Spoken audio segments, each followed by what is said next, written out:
Welcome, Shadows of the Night, to a new tale on Darkness Narrator. Tonight, we'll dive into the most twisted minds in history.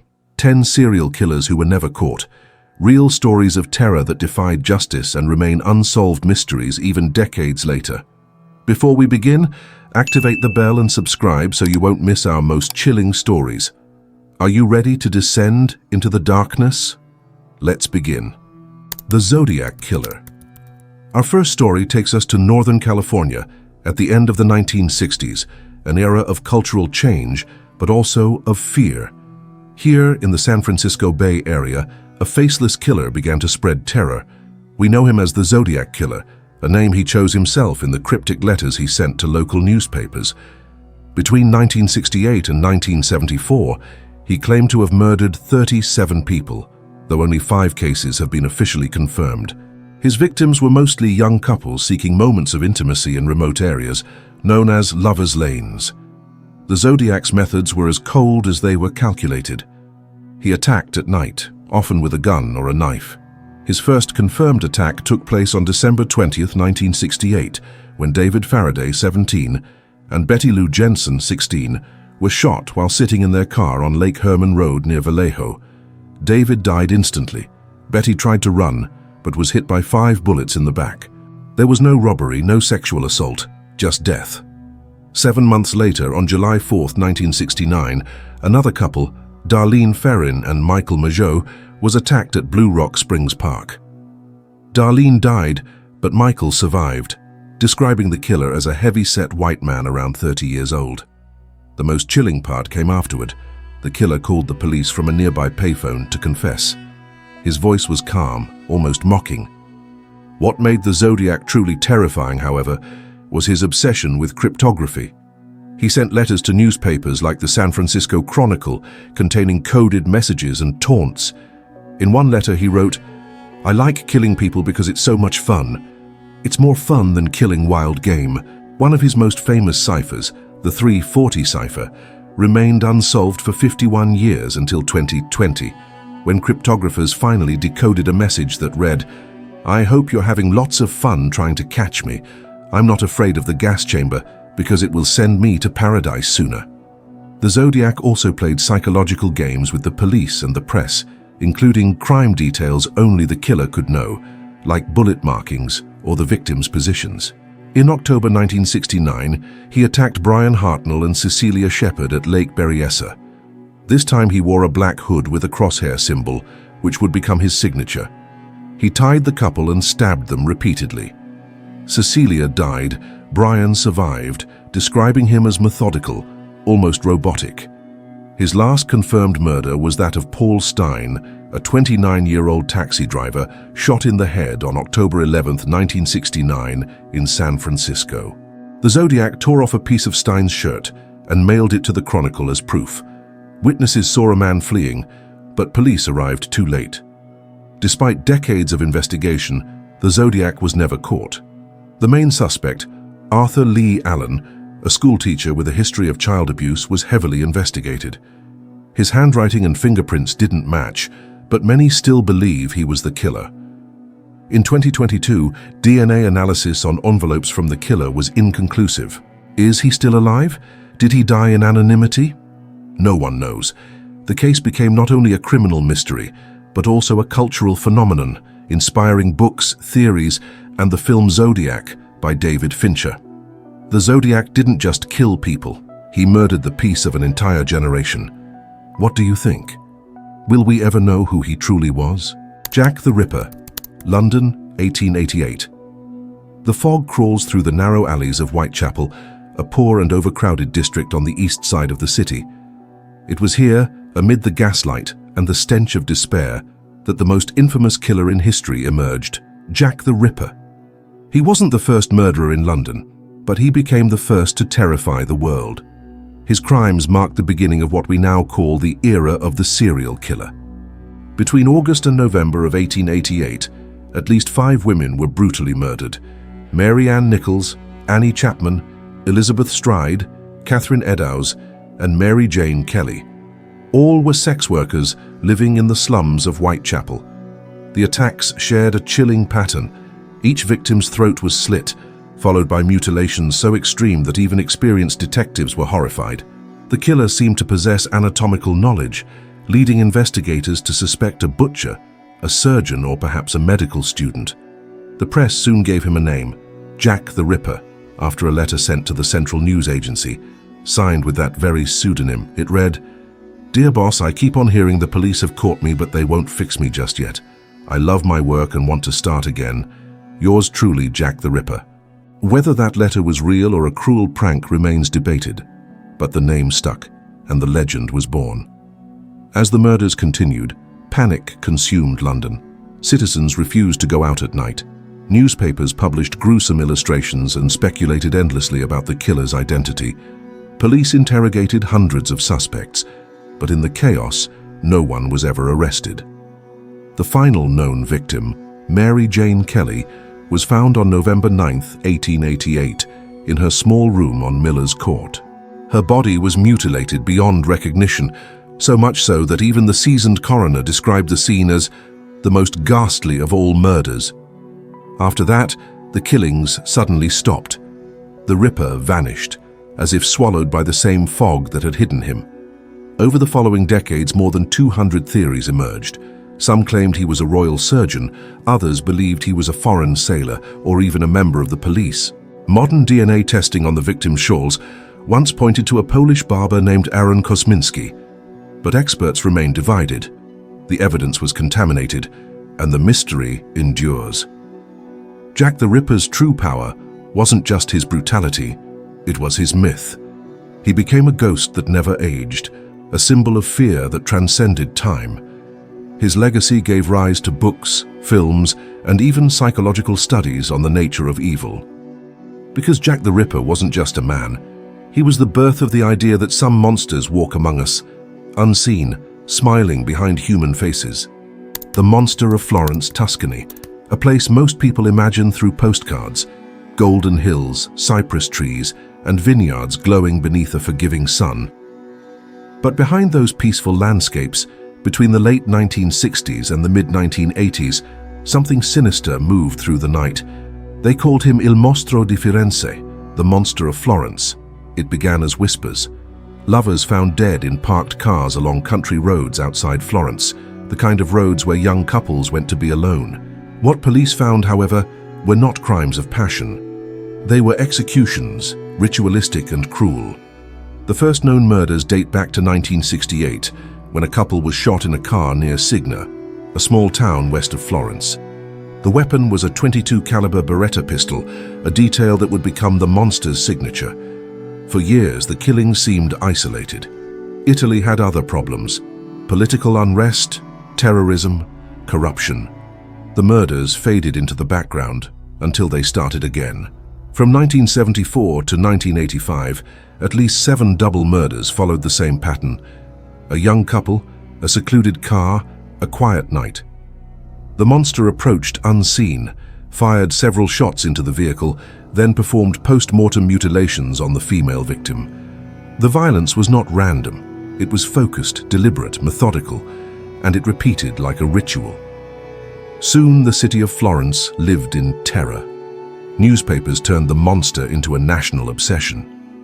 Parents warned their children not to drive to the countryside at night. Lovers met in secret. Police patrols swept rural roads, but the killer seemed to vanish into the hills, invisible under the Tuscan moon. What terrified investigators was the precision. The bullets matched, all from the same Beretta. The killer never left fingerprints. He knew how to move silently, how to fire accurately, how to disappear. And he seemed to choose his moments, weekends, holidays, nights of celebration, as if mocking the idea of safety. As the years passed, the investigation became one of the most complex in Italian criminal history. Police collected hundreds of pieces of evidence, interrogated witnesses, and assembled psychological profiles. They suspected everyone: soldiers, hunters, doctors, butchers, farmers, even policemen. At one point, there were more than 100 suspects. None fit perfectly. Then came the theories, and in Florence, theories multiply like vines in the sun. Some believed the monster was a lone psychopath, driven by sexual mania. Others saw the hand of a satanic cult collecting body parts for rituals. There were claims of secret societies, of blackmail, of hidden tapes showing the murders. Every new idea was more disturbing than the last, and the media turned each rumor into spectacle. Meanwhile, the monster kept killing. One of the most haunting details is how close the killer operated to beauty. The hills of Tuscany, lit by moonlight, are the same hills tourists still photograph today. The same vineyards, the same olive trees. Only a few decades ago, they were scenes of unspeakable violence. The contrast between landscape and horror became part of the myth itself. Police soon realized that the monster was not only killing, he was staging. The precision of the wounds, the symbolism, the selection of victims, it suggested obsession, maybe even performance. Some criminologists argued that he saw himself as an avenger, punishing what he considered moral corruption. Others suggested that he simply wanted to dominate, to prove control over life, over love, over the most intimate human acts. The investigation took darker turns. Several men were arrested, tried, and even convicted, only to be later released when evidence proved inconsistent. Among them was Pietro Pacciani, a farmer with a violent past and a disturbing reputation. The media quickly turned him into a villain, but no definitive proof ever linked him to all the crimes. His death in 1998, under mysterious circumstances, closed one chapter, but opened dozens of new questions. To this day, the real identity of the Monster of Florence remains uncertain. Some experts believe the crimes were the work of multiple killers, possibly acting together. Others are convinced it was one man, aging, growing cautious, hiding in plain sight. What's certain is that the monster forced an entire generation of Italians to look differently at love, danger, and trust. The case's influence stretched far beyond Italy. American crime novelist Thomas Harris based parts of Hannibal on the investigation, and the 2008 film The Monster of Florence reawakened international fascination. Yet for those who lived through it, the people of Florence, the families of victims, it is no fiction. It is a scar. In the quiet of the Tuscan night, it's easy to imagine the scene.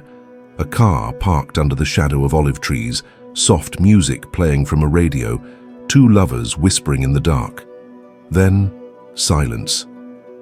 A shape in the mirror, the glint of metal, gunshots echoing through the hills, and the Monster of Florence fading back into the darkness from which he came. This story is not only about a killer, it's about the thin line between paradise and hell, how beauty can hide brutality, and how evil can live among the vineyards and the art that define humanity's finest creations. The Monster of Florence reminds us that horror doesn't always dwell in shadows. Sometimes it hides beneath the light. The Axeman of New Orleans. New Orleans, the city of brass bands, humid nights, and streets that breathe history. In 1918, just as the world staggered through the last year of a devastating war and a deadly flu, another terror crept into the homes of ordinary people. Its weapon was not exotic. It was not high-tech. It was an implement as common as a kitchen tool, an axe. They called him the Axeman. The murders began in the spring of 1918 and stretched into 1919. What made the killings so chilling was their intimacy and randomness. The Axeman did not hunt in alleys or docks. He entered houses, sometimes through a panel of a back door, and attacked families while they slept. He used the victim's own axes, hammers, or cleavers found at the scene, a detail that made every household suddenly vulnerable. The killer offered no motive, no robbery, no message at the scene. Just blood, broken wood, and questions that multiplied overnight. The early victims were often Italian immigrants or families connected to the local Italian community, grocers, shopkeepers, ordinary people who worked with their hands. In a city already strained by wartime anxieties and partisan tensions, the choice of victims stoked suspicion and fear. Newspapers, local cafes, and back-alley conversations turned the name Axeman into a whispered curse. Doors were bolted. Families slept with lamps lit. Neighbors watched one another as if the demon might stroll through the streets. The scenes were brutal yet oddly clinical. Doors were forced silently, a panel pried open in the dead of night. Once inside, the assailant moved with cold efficiency. Sometimes he struck a single fatal blow, Other times, he delivered multiple strikes before leaving as quietly as he had come. On several occasions, a single household was attacked more than once, a bone-deep invasion of private space that left survivors traumatized beyond the physical wounds. Then, in March 1919, the case exploded into something larger than violence. A letter. A letter published in the local paper addressed to the people of New Orleans. It began with a theatrical flourish and a claim that chilled even hardened editors. "I am the Axeman. I am not a human being but a spirit." The writer, claiming to be the Axeman, continued with a macabre bargain. He declared he would spare any household where a jazz band played on a particular night. The text, printed in the New Orleans Times-Picayune, read in part, "If you want to be spared, have a jazz band play in your house, and I will pass you by." The city reacted in the only way New Orleans knows how, with music. On the night named by the letter, jazz poured from saloons and living rooms, a defiant, trembling soundtrack to a city sitting up late and listening for the sound of footsteps. Bands recorded all-night sessions, people danced on porches, the air filled with brass and drums. By dawn, there had been no attack. Whether this was coincidence, bluff, or a carefully staged deterrent, the letter became part of the Axeman myth. It was a perverse invitation to communal performance under threat, and it bound the crime forever to the music of the city. Police work in that era was primitive by modern standards. Forensics was in its infancy, fingerprinting was still being adopted, ballistic analysis was rudimentary. Detectives relied on witness testimony, physical presence at scenes, and legwork through crowded neighborhoods.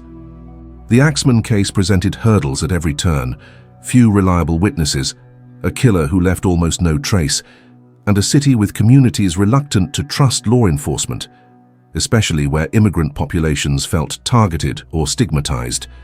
Theories multiplied. Was the killer a deranged loner with local knowledge, a member of the mafia exacting revenge, a hate-driven individual targeting Italian households, or, darker still, was the letter itself a hoax designed to increase fear and sell newspapers? Some theorists suggested ritualistic elements, others argued the attacks were random, unconnected outbursts of violence by different perpetrators. The truth, like many truths in criminal history, refused to resolve. Investigations turned up suspects, each shadowy in turn but none conclusive. Neighborhood rumors offered names and grudges. Editorial pages demanded action. Civic leaders promised rewards. Yet arrests did not produce convictions tied directly to the Axeman murders. The killer seemed to slip between the cracks of early 20th century policing. Beyond the forensics and suspects, the Axeman case revealed a deeper cultural fracture. New Orleans was, and is, a mosaic of communities, languages, and loyalties. In the post-war years, tensions between native-born citizens and immigrant enclaves were sharpened by economic uncertainty and the pressure of a deadly influenza pandemic. The choice of victims, many Italian Americans, inflamed prejudices and led to scapegoating. The press could be ruthless, sensational headlines, lurid speculation, and the kind of rumor-mongering that made community relations worse, not better. And yet the Axeman's legend also shows how folklore grows from fear. The jazz letter was copied and reprinted across the country. Writers and musicians responded. In a turn that seems both absurd and fitting, the killer's demand, to play jazz to be spared, fused the atrocity to the city's defining art form. That paradox, violence sealed by melody, haunted New Orleans for generations. There is another haunting detail. The Axeman's last confirmed attack occurred in 1919, and then the murders tapered off and stopped. Was the killer killed by war, illness, or old age? Had he emigrated, or simply grown cautious? Or had the letter, the music, or the city's own fear succeeded in driving him away? We do not know. Over the decades, the Axeman has become a figure of myth and media. Plays, novels, and documentaries mine the case for tone and terror. True crime aficionados pore over the existing records, searching for a fingerprint of certainty. Musicians have taken the story and folded it into albums, stage shows, and local legend. The night of jazz that the killer demanded is now told as an emblem of New Orleans' defiant heart, a city that, when threatened by darkness, answered with sound. For a narrator, the Axeman story offers a precise, unbearable image. A house asleep under the sweet smell of magnolia, a child's breath visible in the thin cold of a bedroom, a muffled creak outside the panel of a back door, and then a shadow, the arc of an axe, the brief flash of steel. It is a domestic scene broken into horror. It is also a story about how societies respond when terror walks across familiar thresholds. With fear, with blame, with music, with rumor, and sometimes with a stubborn insistence on living. In the end, the Axeman remains a silhouette in New Orleans' long night. He is a reminder that violence can be intimately ordinary, the tool of the butcher, the hand that holds a trusted implement, transformed into an instrument of terror. He is also a reminder of how a city's identity, its music, its resilience, its contradictions, can become intertwined with its darkest moments. If you listen for it in the old recordings, you can almost hear it, the trumpet moaning a note that seems to ask, as the letter once did, whether music will save us when the light goes out. The Highway of Tears. There is a road that cuts across the wilderness of northern British Columbia, a long, desolate stretch of asphalt bordered by endless forests, rivers, and mountains. Its official name is Highway 16. But for decades it has carried another name. A name whispered with fear, grief, and anger. They call it the Highway of Tears. Since the 1970s, this road has become a symbol of something far deeper than a string of disappearances. It is the scar of a nation, a place where hundreds of indigenous women and girls vanished, often without a trace. The number depends on who you ask. Officially, the Royal Canadian Mounted Police list dozens. Unofficially, the communities say the number is in the hundreds. The story begins in isolation. The towns and reserves that dot the highway, Prince George, Smithers, Terrace, Prince Rupert, are separated by hours of driving through wilderness. Public transport is rare. Many families live in poverty. Hitchhiking, especially for women, became a tragic necessity. They weren't looking for adventure. They were trying to reach school, work, or family. And along the way, they vanished. No one saw it happen. No one heard them scream. Cars passed, headlights flickered, and the vast silence of the north swallowed everything. The first known case dates back to 1969, when a 26-year-old woman named Gloria Moody disappeared after leaving a bar in Williams Lake. Her body was found days later in the woods. Over the next decades, the pattern grew. One missing woman after another, most young, most indigenous, all traveling along Highway 16 or its nearby roads. Each case, on its own, was tragedy.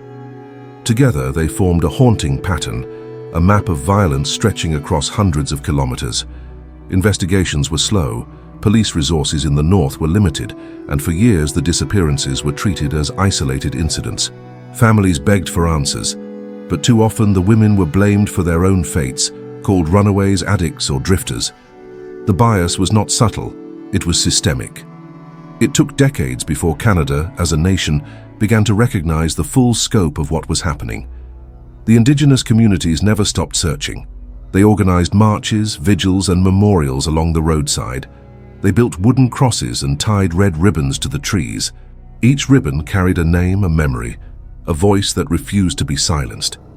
To drive that road today is to see those symbols, markers of love and defiance against indifference. Over time, a few suspects emerged. In 2014, the RCMP linked several disappearances to a truck driver named Bobby Jack Fowler, a violent criminal connected to other murders across Canada.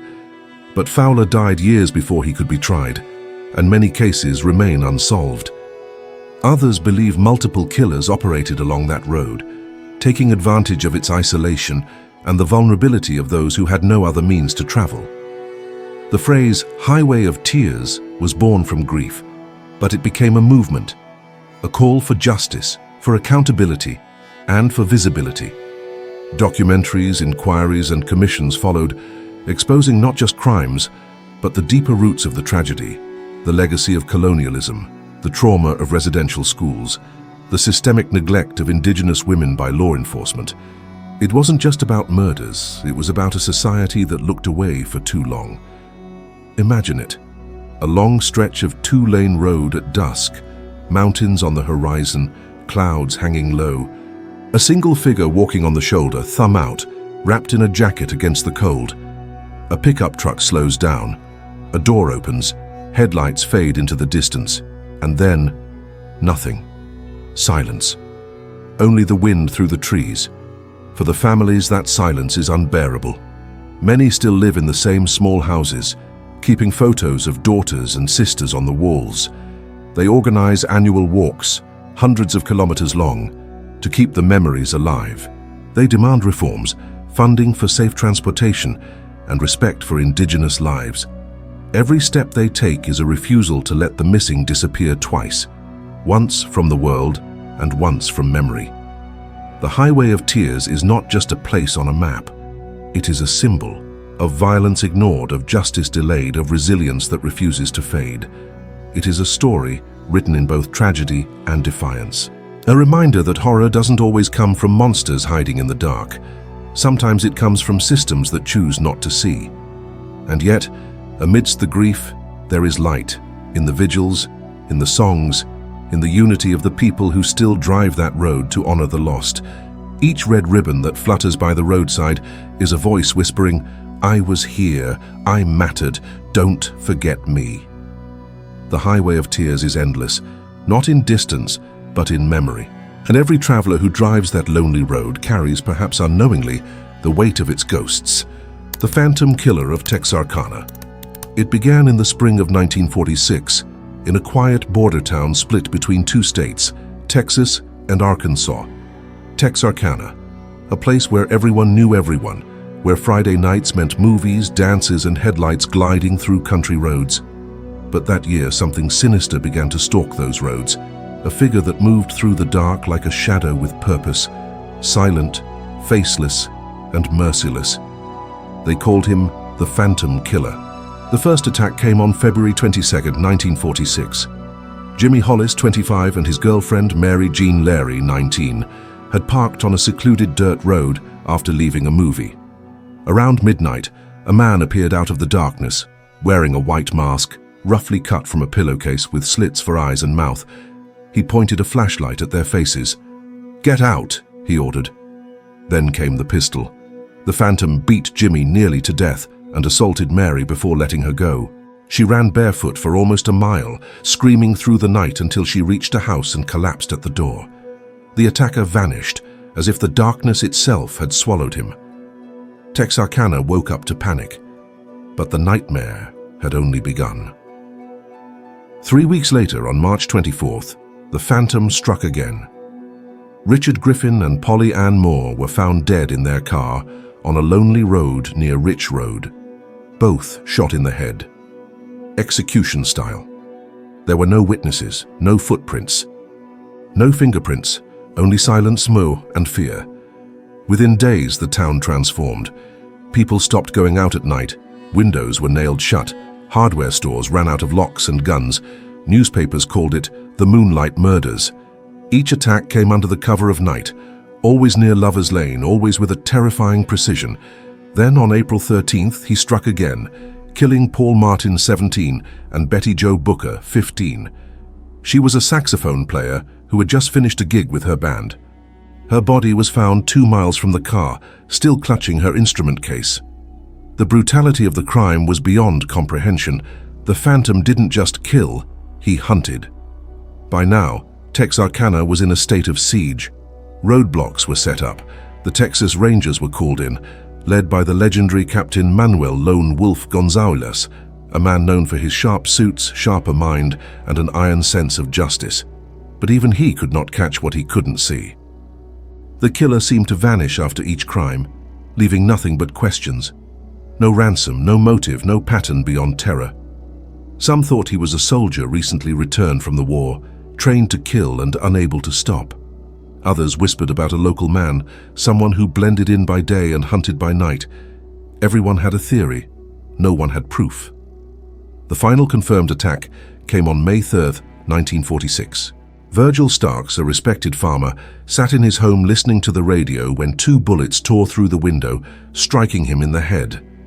His wife, Katie, heard the shots, ran to the phone, and was shot twice herself as she tried to call for help. Bleeding, she crawled out the back door and ran barefoot across the fields to a neighbor's house. She survived. But once again, the killer vanished. 5 attacks, 8 victims, 5 dead, and a town forever changed. The investigation that followed consumed Texarkana. Hundreds were questioned. Dozens of suspects were arrested. But the evidence was thin, and the Phantom's identity remained elusive. The most notorious suspect was Ul Swinney, a petty car thief whose wife claimed he had confessed, but her testimony was ruled inadmissible due to spousal privilege. Swinney was imprisoned for other crimes but never charged with the murders. When he died decades later, he took whatever secrets he had to the grave. The Phantom Killer disappeared as suddenly as he came. No one ever saw his face again, but Texarkana never recovered. The murders left scars that time could not heal. The fear lingered, passed down through generations, whispered from parent to child, "Don't go out after dark." In 1976, the story returned to haunt the town again, this time on the big screen. The movie The Town That Dreaded Sundown dramatized the events, mixing fact and fiction, reviving the terror that once gripped every street and farmhouse. Ironically, the film became part of Texarkana's identity. Every year, the town now screens it outdoors, at Spring Lake Park, not far from where some of the murders actually took place. People gather under the stars, watching the masked killer move through the shadows on screen, knowing that somewhere in that same darkness, the real Phantom may still have walked. Decades later, historians and criminologists still debate who he was. A serial killer before the term existed? A war veteran twisted by trauma? A local with a perfect mask of normality? The truth is lost, but the legend endures. Because the Phantom Killer wasn't just a murderer. He was fear, given form. He was the voice in the woods, the crunch of gravel behind you, the feeling that someone's watching as you drive down an empty road at midnight. To this day, Texarkana lives with 2 faces, one of ordinary small-town America and one reflected in the shadow of its past. The town that dreaded sundown, and perhaps still does. The Cleveland Torso Murderer. Cleveland, 1930s, a city of industry and steel, of factory whistles and river smoke, and for a brief, terrible season, a place where the most grotesque mystery in American crime unfolded. It moved through the shanty towns and the riverbanks, through the makeshift camps of the unemployed and the hidden corners of the industrial district. It left pieces of bodies where people scavenged for warmth.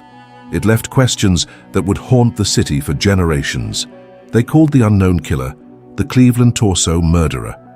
The story begins in 1934-1938, in the depths of the Great Depression, when poverty had pushed thousands into makeshift settlements along the railroad tracks and riverbanks known as Hoovervilles. One of these settlements, Kingsbury Run, would become the stage for a horror that seemed to come from a mind both clinical and cruel. At first, they were discoveries of bones and remains, a hand here, a leg there. But soon the pattern hardened into something unmistakable. Victims, men and women, often marginalized, sometimes homeless, were found dismembered, their heads missing, limbs severed with a precision that suggested knowledge of anatomy or tools. Many bodies were drained of blood. Some had been decapitated cleanly, as if by a practiced blade. The killer did not merely kill, he dismembered, arranged, and in some cases displayed parts of the corpse in ways that chilled investigators. The bodies arrived as fragments of a life. Identification was difficult. Many victims had no papers. They were drift workers, itinerant laborers, people erased in life as they were in death. The lack of ID made the killer's work almost total. Remove name, remove face, remove past. The city's morgues filled with anonymous torsos. The press fed on the macabre details. Clevelanders woke to headlines that spoke of torso after torso, and a new fear settled like ash. One man rose to meet that fear. Eliot Ness, who had earned a national reputation for his role in bringing down Al Capone, had by the mid-1930s taken a post in Cleveland as safety director. He was a man who preferred order to chaos, a man prized for his tenacity. Ness threw himself into the investigation, He ordered raids, restructured police patrols, and attempted to use every tool available to him to catch what seemed to be a phantom. But the torso murderer presented problems unlike those Ness had faced with organized crime. There were no clear motives, no robbery, no sexual signature obvious at first glance, no political declarations. Only the dismemberment, the anatomical precision, and the baffling selection of victims. Sometimes the remains were found in shantytowns, other times in motel rooms or the alleys behind restaurants. The killer did not confine himself to one neighborhood. He traveled. He seemed to pick victims who would not be missed, people already living on society's margins. A cruel economy of invisibility that allowed his crimes to continue. Investigative techniques at the time were limited. Forensic science, DNA, modern blood spatter analysis, advanced ballistics were decades away. Detectives relied on shoe prints, rudimentary autopsies, witness statements, and the grim task of cataloging mutilated remains. The sight of a decapitated torso in a shallow grave was as much a crime scene as a puzzle box. Each fragment might reveal a tool, a trajectory, a pattern, but the killer left almost no trace. He did not, as some serial offenders did, repeat a particular bizarre signature that could be easily traced. Instead, he removed the signature, the face and hands, the very instruments by which victims are known. Speculation raced. Was the killer a surgeon? A butcher? A man with medical knowledge? Some pathologists suggested the cut patterns indicated someone comfortable with incisions, someone who had either surgical training or the steady hand of a skilled slaughterhouse worker. Others believed the killer was improvising, cruel but not technically trained. The debate fanned public imagination and paranoia. Citizens demanded arrests. Newspapers demanded answers. Yet days passed, then weeks, then months, and the bodies continued to appear with agonizing regularity. The police made arrests. They examined dozens of suspects. One suspect who would haunt the narrative was Dr. Francis E. Sweeney, a Cleveland physician with a troubled history. Sweeney was a World War I veteran who had exhibited violent tendencies and a history of mental instability. He had been accused in gossip and rumor by neighbors. Some claimed he had threatened violence, others that his movements were suspicious. Ness's investigators questioned Sweeney, and some evidence seemed to point in his direction. A possible pattern of movement, a questionable temper, and ambiguous testimony from acquaintances. Sweeney was eventually committed to an institution after his mother filed complaints and after his behavior grew more erratic. But then the problem of proof reasserted itself. There was no smoking gun, no physical evidence conclusively linked Sweeney to the dismemberments, and the legal system required more than rumor and circumstantial suspicion. In the absence of definitive proof, Sweeney's commitment on other grounds did not turn into a murder conviction. He remained a suspect in the public imagination, a figure on whom the city could project its desire for closure and its readiness to find a scapegoat. The investigation took desperate turns. Elliot Ness, frustrated and under pressure, ordered the bulldozing and burning of parts of Kingsbury Run, a scorched earth attempt intended to flush the killer out of hiding. He believed destroying the shantytown might eliminate the killer's hiding places. Instead, it displaced people and inflamed critics who argued Ness was punishing the poor, not catching a murderer. The city's attempt to eradicate the visible homelessness simply pushed the problem to other margins. The killings continued. Some critics have argued that Ness overreached, that his eagerness for a quick public victory led to missteps that ultimately sabotaged the investigation, destroyed evidence, burned shelter, and the erosion of community trust at a time when cooperation was essential. Others counter that Ness was operating within the best knowledge available at the time, facing a killer who seemed to thrive on chaos and the city's fragmentation. Beyond suspects and police tactics, there were darker cultural elements at play. The Depression-era landscape made Cleveland a city of dislocated lives, traveling laborers, transient workers, and men who vanished into temporary camps. A killer who targeted the dispossessed exploited this invisibility. In a society where some lives were counted less, where being homeless made a person less visible to authorities, the torso murderer turned invisibility into a weapon. He selected victims who would take longer to be missed, whose disappearances might not immediately mobilize a wide search. Over the years, many theories accumulated. A surgeon with a grudge, a serial killer who moved between cities, a series of copycat criminals inspired by lurid newspaper reports. Some modern researchers have even tried to apply geographic profiling and forensic advancements retroactively, tracing the likely areas where a mobile killer would operate. Others have scoured newspapers for patterns in advertisements and transport records that might reveal a transient predisposition. Still, despite intermittent breakthroughs and tantalizing clues, the torso murderer's true identity remained elusive. The bodies stopped appearing with the same frequency after 1938. Whether the killer died, was imprisoned for another crime, moved elsewhere, or simply grew cautious, no one could say. The finality of silence replaced the city's months of terror. Cleveland returned to its industrial rhythm, but with a scar in its memory. The torso murderer left us with more than unsolved homicides. He left images, the torso in a field, the anonymous remains in a morgue, the headlines, the burning of shantytowns, and the figure of Elliot Ness, resolute, haunted, and ultimately unable to sew every wound closed. He left lessons, the peril of scapegoating, the limits of contemporaneous forensics, and the social cost of neglecting vulnerable populations. In the decades since, true crime historians have revisited the case again and again. Books, documentaries, and articles try to stitch together a narrative from fragments. Some claim they've narrowed the field of suspects. Others warn against overconfidence, that time and degraded evidence make certainty impossible. For victims with no name, the passage of time became a second erasure. Families moved on, memories faded, towns grew over the old shantytown sites. Yet the historians' and the detectives' impulses persist. The desire to name the nameless, to give the faceless a face, to return identity to those whose remains were scattered like pieces of a broken mirror. For a narrator standing in Kingsbury Run, now reclaimed by the city's growth, it is possible to look at modern apartment buildings and factories and imagine the wartime and Depression-era nights when men huddled in tar paper shacks.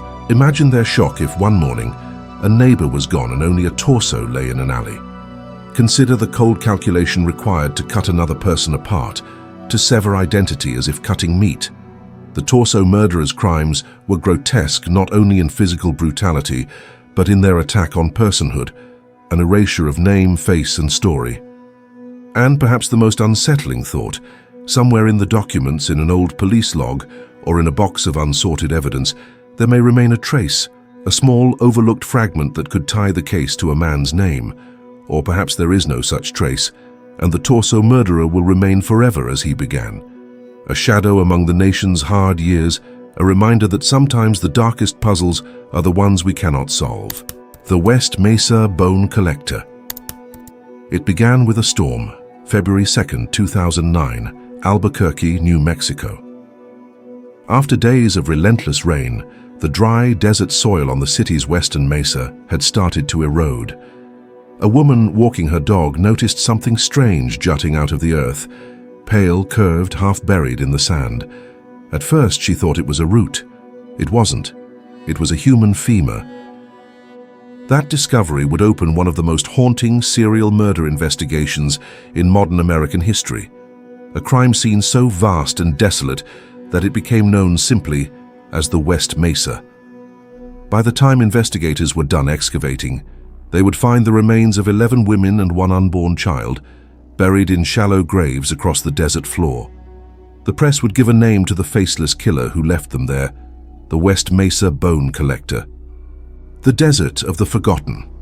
The West Mesa lies on the outskirts of Albuquerque, a vast stretch of sand, scrub, and wind-carved arroyos. From a distance, it looks lifeless, but beneath its surface, the land hides stories of poverty, addiction, and disappearance. The women buried there had once walked the streets of the city's East Central Avenue, a corridor known for prostitution, drugs, and violence. Many of them were young, Latina, and struggling, daughters, sisters, mothers, living lives that society rarely looks back for when they vanish. Between 2001 and 2005, dozens of women went missing in Albuquerque. The disappearances were quiet, dispersed, overshadowed by crime statistics and indifference. Families filed reports, hung posters, and searched on their own. But the pattern, the connection between all those missing names, didn't emerge until the desert began to give them back. Each body told a story of neglect and methodical burial. They were not dumped in chaos. They were placed spaced apart, each grave measured as if plotted on a grid.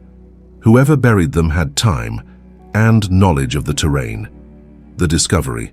When the first bones were found, police thought it might be a single homicide, but as forensic teams returned, the scope widened. Cadaver dogs marked one site after another. By the end of the first week, 11 graves had been uncovered. All women. All missing for years. The desert became an open wound, a forensic battlefield. Detectives, archaeologists, and anthropologists worked under the burning sun, kneeling over bones that told of violence and patience. Forensic experts sifted the sand grain by grain. A button, a bracelet, a scrap of fabric. Each clue, fragile as dust, held a life once lived. One investigator said, "It was like exhuming ghosts that the city had forgotten existed." Among the remains, one set stood out, that of a woman who had been 4 months pregnant. Her name was Michelle Valdez. The tiny bones of her unborn child were found nestled near her own, a silent testimony to 2 lives erased at once. The victims. The names, when finally assembled, were as important as the evidence. They were Veronica Romero, Evelyn Salazar, Jamie Barella, Michelle Valdez, Virginia Cloven, Cinnamon Elks, Monica Candelaria, Julie Nieto, Doreen Marquez, Cylon Hill, and one still unidentified woman.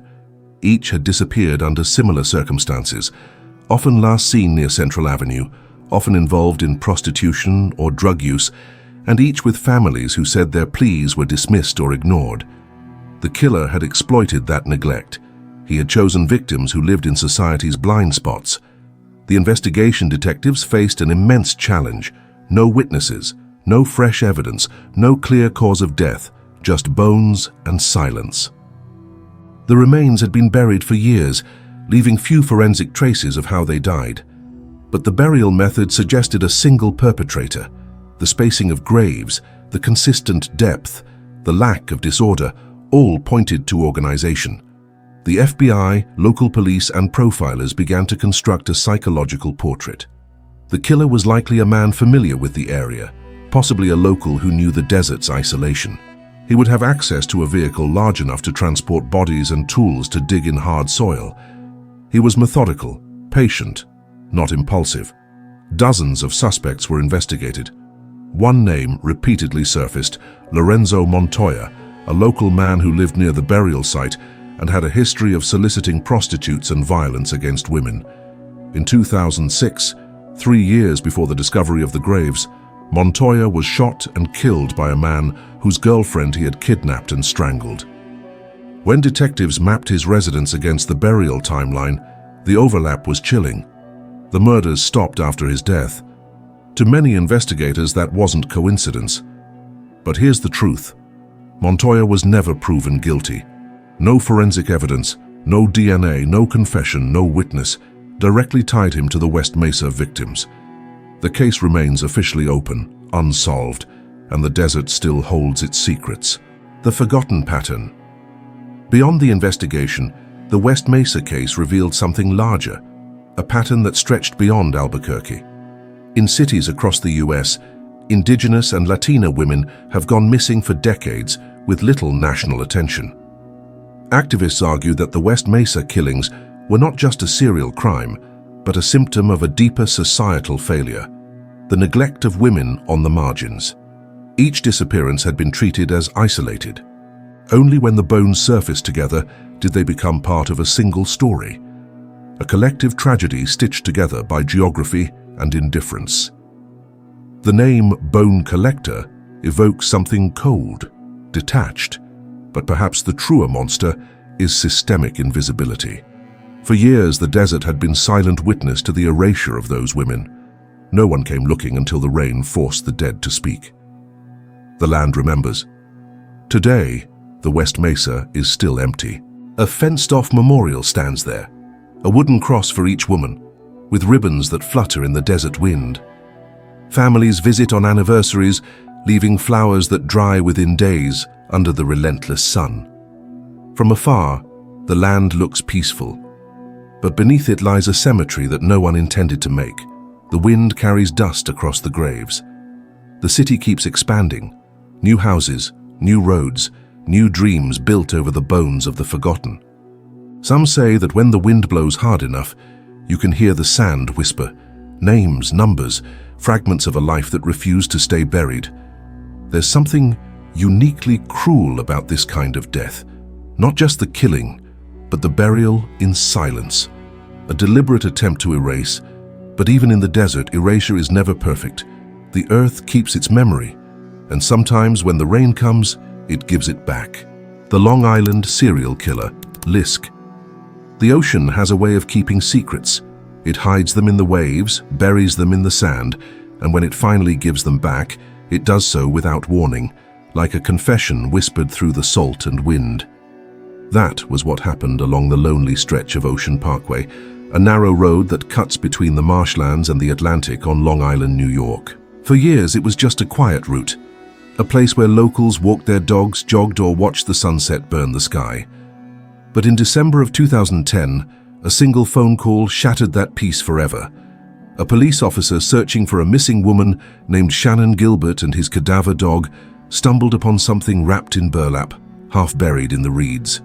It wasn't Shannon. It was another woman, Melissa Barthélemy, missing since 2009. Within days, the police uncovered 3 more bodies, all placed in similar fashion, all wrapped the same way, lying just meters apart along the roadside. Each was a woman, each young, each once alive and vibrant, now reduced to bones and burlap. The discovery drew national attention, and the world would soon know the name of the phantom who had been hunting in the dark, the Long Island serial killer, or as the media began to call him, Villisca.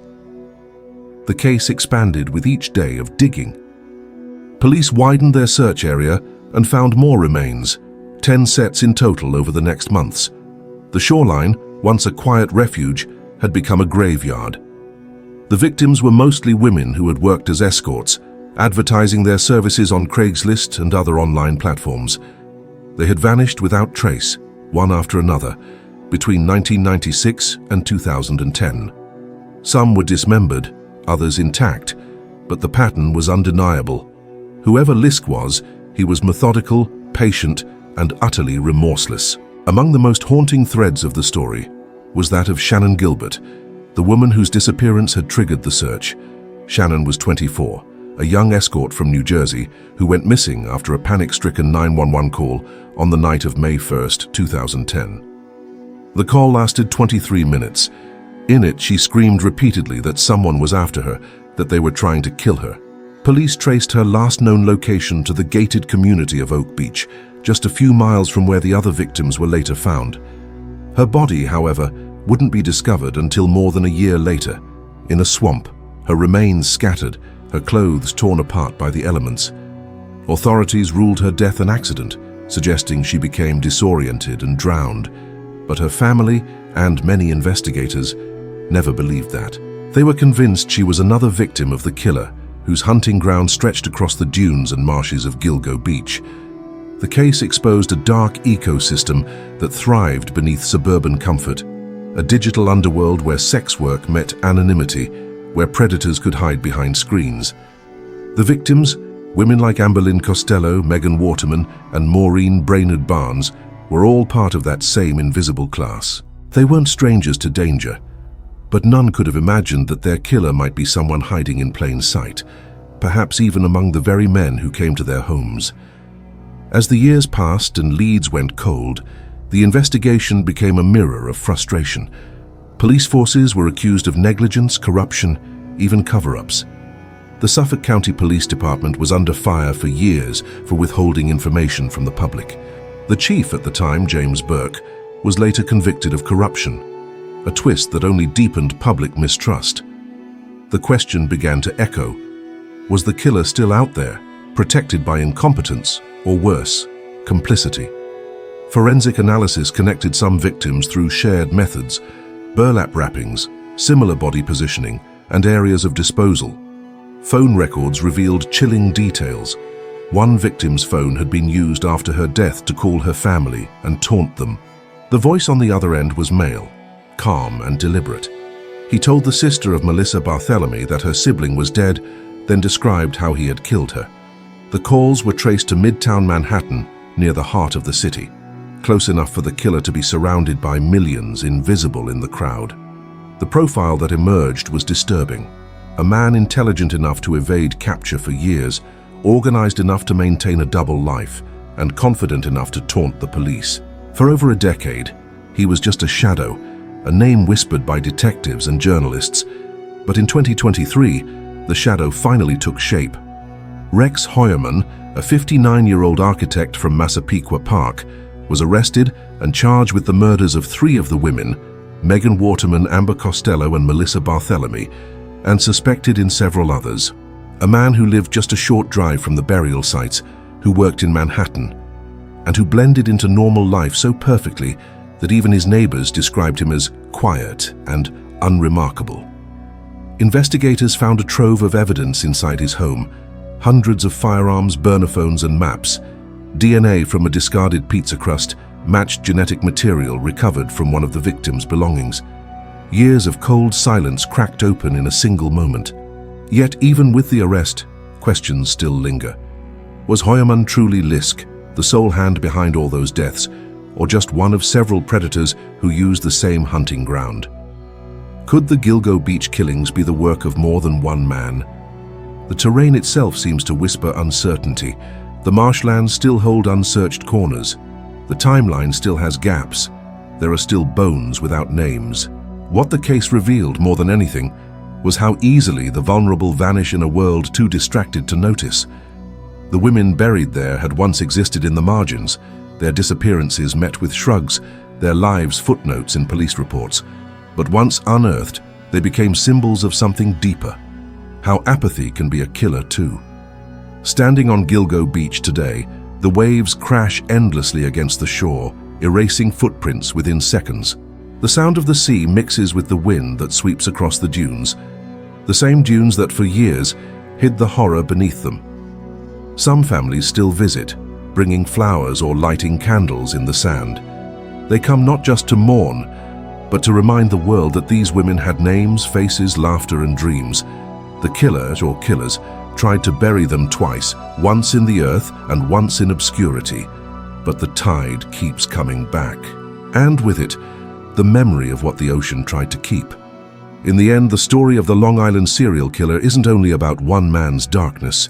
It's about the silence that allowed it to thrive. The victims weren't invisible, they were made invisible. By stigma, by neglect, by the collective refusal to look at the edges of society. And as the investigation continues, even with a suspect behind bars, one truth remains as constant as the sea. Monsters don't always come from the shadows. Sometimes they live right next door, walking the same streets, smiling at the same neighbors, hiding their hunger behind ordinary faces. The Doodler, San Francisco, mid-1970s. The city was alive, flashing neon, the pulse of music echoing from bars, the fog rolling down from Twin Peaks like a living thing. It was an era of liberation, of pride, of people daring to live openly after decades of hiding. But beneath that freedom, something else stirred. In the glow of the Castro district's nightlife, a silent predator was sketching his way into history, one line at a time. They called him the Doodler, a name born from the strange, chilling ritual that defined his hunt. Before he killed, he drew. Witnesses said he would sit in bars or diners, quietly sketching portraits of men, strangers who caught his eye. His hand moved fast, sure, graceful, and when he finished, he'd offer the drawing as a gift, an icebreaker that seemed harmless, even charming. That's how it began. The art of death disguised as the art of seduction. Between 1974 and 1975, at least 6 men were found murdered along the edges of San Francisco. In parks, on beaches, in isolated corners of the city, where the fog and silence swallowed screams. Each victim was a gay man. Each had been stabbed multiple times, the attacks brutal and frenzied. The police would later say that many had been lured from gay bars or clubs, taken to secluded areas, and then slaughtered. The press, already unkind to the gay community, sensationalized the killings. The headlines were lurid, the tone accusatory. But the truth beneath the ink was worse. There was a killer who drew his victims before ending their lives. And he was still out there. The first body was discovered on January 27, 1974 at Ocean Beach, the kind of place where the Pacific wind never stops, where footprints vanish in seconds.